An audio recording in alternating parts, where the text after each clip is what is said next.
Okay, so now here's another way for me to make a video. Since YouTube, a computer in my room is just doing all kind of crazy stuff, I started smelling this very strange smell all of a sudden in my room about half an hour or so ago. I started making a video, and then my computer sort of just shut down because I said if anything happens to me in the next few days or weeks, something is going on pretty strange, because I can only smell the scent in my room, not in the rest of the house. So it was like really interesting. And it's not like I did anything, opened anything, moved anything in my room, and I just began to get this, all of a sudden, this smell like some sort of paint or something. And so I began to talk about, and I had my music.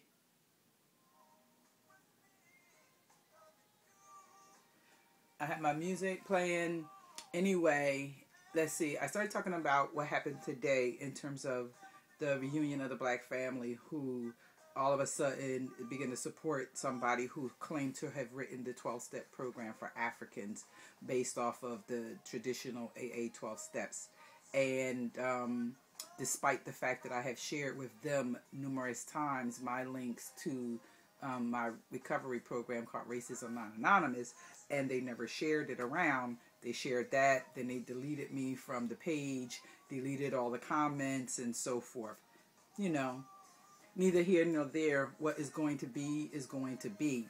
And I'm not sure how this particular video is going to come out, but I am a persistent person. And, you know, I do not get... I get discouraged at times. I take breaks from the bullshit. I process, meditate, connect with the spirit in me, and then I come back. And as I suggested before in the past, yes, I know this system is doing what it's doing to us. The damage has been done, and not many of us are ready to begin the process of healing.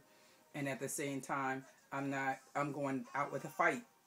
I'm not going to just shut up, sit down, and go away in the corner like I'm sure the energies in this world would desire for me, Mama Earth, to do.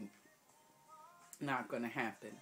And I'm going to find a way to say what I want to say, how I want to say it, and when I want to say it. So I have never really... Well, I've made a video like this with my phone before to post to YouTube. So I don't know what the lighting looks like in this room. The sound, I don't know what the positioning looks like, because I don't have fancy enough technology to see all of those things. And I'm working for the most part pretty much solo, you know, on my own, because I don't get the support of family or friends to do what I'm doing, you know.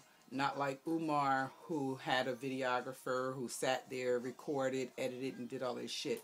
And Umar and other folks. And I always refer to Umar because he's from Philly, and I know him, and I seen him, and I watched him before he became big. And I had the very unpleasant experiences that I had with him.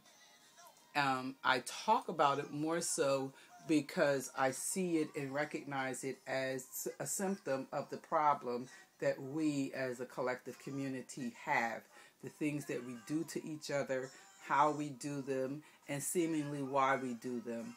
And it supports the need for this revolutionary 12-step program called Racism Non-Anonymous.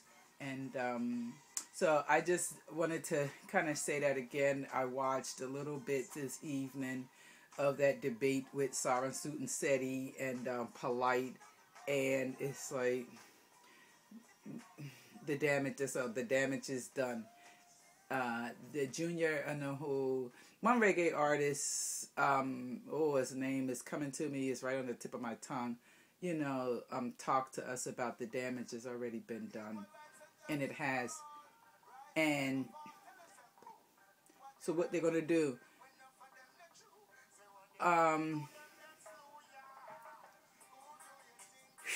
yes, we're living in a small world.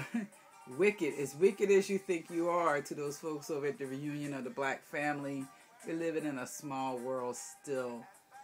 But the damage has already been done, and the question is, are we going to begin the process of truly healing, truly practicing what we preach and teach? Because if the reunion of the black family, were practicing being engaged in a reunion or a reuniting of the black family, then you had no need to delete my comments and delete my videos and delete me from your page. You would have owned up to and continued to support. You could have still supported that person's thing, but you could have gave me credit. You know, if we were really in a process of being reunited, yet your actions belie your words. If we were being truly warriors of black consciousness, then people would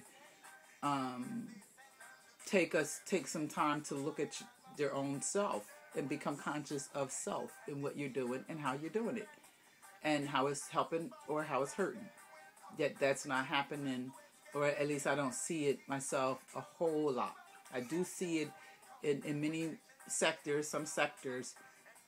But those of you who have the ear of the people, like Umar, like the reunion of the black family, like Warriors of Black Consciousness, and other folks, even Baruti, yes, you, Malawi Baruti, for you all who have the ear of the people, you are the ones who are in the position of sort of power, the Farrakhan's of the world. You all are in the position of power to put forth and support really active practicing of what people have been preaching and teaching, not being exclusive. And everybody sort of works to exclude the voices in the margins, such as mine is and has been. And still, we, the masses, the marginalized, will have our time. I am a representative from the voices in the margin, and I am coming through, despite what you say and or do. Peace.